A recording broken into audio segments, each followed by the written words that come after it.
Hi, this is Sveta from Home Staging Step by Step, and today I want to talk about something that's really basic, and that is whether you even need to stage your property.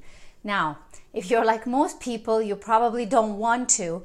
Maybe you vaguely heard about the concept, maybe you know what it is because you watch TV, but it's making you feel overwhelmed because it's too much. Or maybe you're just trying to save money and you think that your property doesn't need it. So let's talk about it. And the reason I want to talk about it is because I've been writing a lot of different blog posts, kind of just assuming that people already know what home staging is and understand the benefits. But then I realized that maybe a lot of people actually don't. I am Sveta from homestagingstepbystep.com. I've been a professional home stager since 2006. And so I've helped hundreds, probably even thousands of home sellers and real estate agents and real estate investors to maximize their return on their investment. So actually the reason what made me really think about this today is because I just saw the new statistics that came out in March of 2019 from the National Association of Realtors in the United States. And they're specific to how home staging influences the sale price, the time on the market, and the purchase decisions. And they're just amazing. So I wanted to share those statistics with you and hopefully convince you, if you're not convinced yet, that home staging is super, super important and does provide real benefits. But before I do that, I wanted to give you some tips and some questions that maybe you should be asking yourself. No strings attached, just to see whether your house needs to be staged. So a couple of years ago, I wrote this blog post, which I don't think I've ever published, but now I pulled it back out and I reread it and I changed it a little bit, and I will be putting it back onto my website, homestagingstepbystep.com. Meanwhile, bear with me because I will be looking at my notes to make sure I don't forget something important. But if you want to know whether you really need to stage your house or not, there are some pretty good indicators that you should be thinking about. For example, have you ever thought why the model homes, whenever you go visit a model home, they're so beautifully appointed and everything is beautifully decorated? Why is that? Why they're not showing you just an empty, vacant home? Well, that is because, my friends, because they're trying to sell you a lifestyle. So they'll put a bottle of champagne with a couple of glasses and they'll make it look so perfect that when you come in, you psychologically, subconsciously maybe, but you're thinking, wow, I would love to live in this house. That's the kind of lifestyle that I want. Of course, we all know that pretty much nobody lives like that. And in 3 months, you're going to have, stuff lying around and kids' toys. And maybe you won't have the time to sit in front of the fireplace and drink a glass of wine every night. But that is psychologically what home staging is all about. It is to create a lifestyle and a desire within your potential buyers and make them fall in love with your property. Now, I have a term for that, and that's called the wow factor, and that is what we're trying to create. So just think about the model homes. Now, another thing that I wanted to talk to you about your own house, you have to try as much as possible to look at it absolutely critically and objectively. And that is something that you need to be able to determine for yourself, because if you can't do that, if you cannot be objective and neutral and critical of your own house, then obviously you're not going to be seeing it with the same eyes as the buyers are going to be seeing it. And that is what you need to do. So you have to decide if you can be critical. I know a lot of people are very emotionally attached to their houses, and we always tend to think that our house is the best, and we over-evaluate it financially as well. But in this particular case, you really have to be honest with yourself. Now, one of the things that you should be asking is, how does my house look to an outsider? So if you've gone through the previous step where you thought about, yes, I can be objective and I will make an effort to be objective, then of course, you have to start trying to look at your house with an outsider's eyes, with a potential buyer's eyes. And what do you see? Do you see clutter? Do you see things that need to be repaired, missing light bulbs, creaky rattly, squeaky door handles, whatever it might be. But those are all the kind of things that you need to look at. So you do have to pretend that you are a buyer, and that's how you look at your house.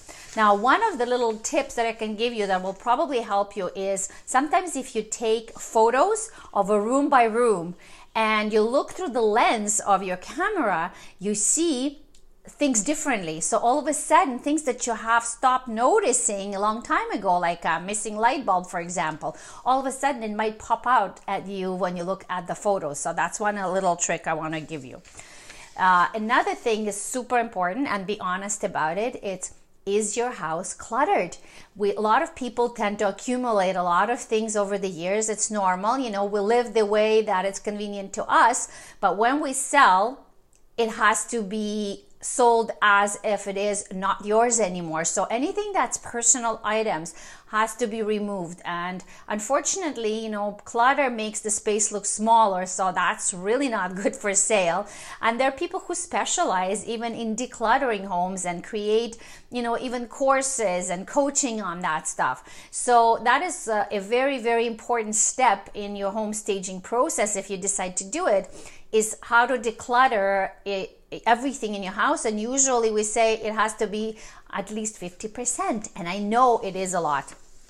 So then another thing that you could also be honest with yourself and ask yourself, when was the last time you painted your house, and what are the colors like? Is it still trendy? Is it something that's from the 80s? Do you have this mustard yellow or forest green on the walls, or maybe some purple or lilac, whatever colors you used to like or maybe still like, but they're not appropriate for selling your home, because people are going to be looking at that with different eyes, and what they want to see is something that's neutral and welcoming and trendy. So that is one of the things that you have to keep in mind.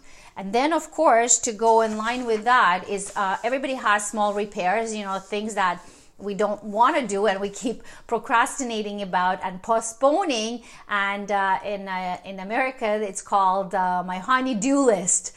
So unfortunately, the buyers are going to be noticing that. So again, it's a question you have to ask yourself is, how badly is my house in need of repairs? Is there things that I can fix? Are there things that I've been postponing, but I know they have to be done?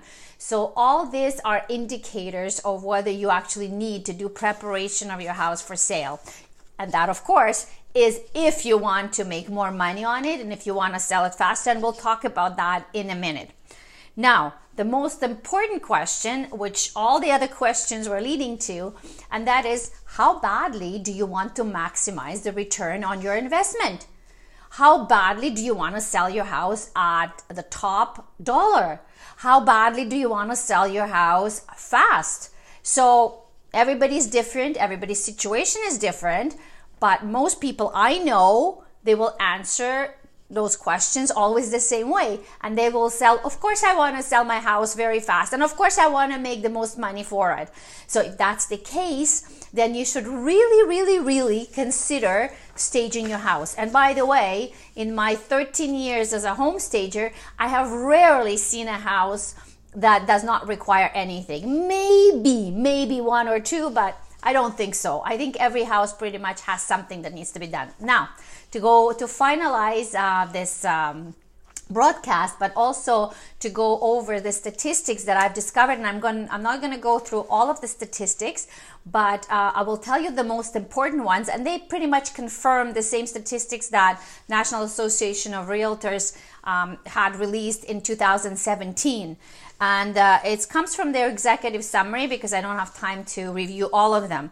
But basically it says that 83% of agents said staging a home made it easier for a buyer to visualize the property as their future home. That's pretty amazing. 83%. And that is only of buyer's agents. So the seller's agents, I'm sure, think the same thing. So that's quite a big number. Now, something that's very tangible and that you can use right away is over 50% of realtors saw a slight or a great decrease in time spent on the market. Now, of course, the real number is very difficult to determine because we don't know what it would have been like if it was not staged. But if you compare, for example, to condominiums for sale, they're very similar or the same. One is staged, one is non-staged. They go on the market at the same time. Usually they say that you can see the difference of at least half of the time. So that is very, very significant. And in terms of the money, which I'm sure that's exactly what you're waiting for and interested in, listen to this. 47% of agents said that the money offered for a stage house is 1 to 5% more than the same house unstaged. And 30% of the agents said that they see the increase of the money offered for a stage house between 6 and 10% as compared to the similar house on stage. That is huge. I tend to be very conservative in my coaching and my teaching, so I usually try to stay around 5%, but I think it's a very realistic number. So just think about that. If you look at an average house of $250,000, let's say, that extra 5% is $12,500. Not too shabby. So all that to say that I really think that you should consider home staging, whether you think that you need it or not, at least consider it. And to help you, I've put up a link to my absolutely free home staging house assessment quiz. It's right at the top, and I'll say it for you again. And you can just go there and put your email and get the quiz. It is short, it's only 9 questions. It's fun, be honest, and it will give you a very good indication of where your house stands in terms of its marketability. So the link is homestagingstepbystep.com/landing page house assessment quiz. The link is at the description of this video, so you can find it easily. You can also contact me if you have any questions at all. I'm Sveta from homestagingstepbystep.com. Once again, the link to the absolutely free house assessment quiz is homestagingstepbystep.com/landing page house assessment quiz. And I wish you a very good day, and I hope I made you think about the importance of home staging. I'll talk to you very soon.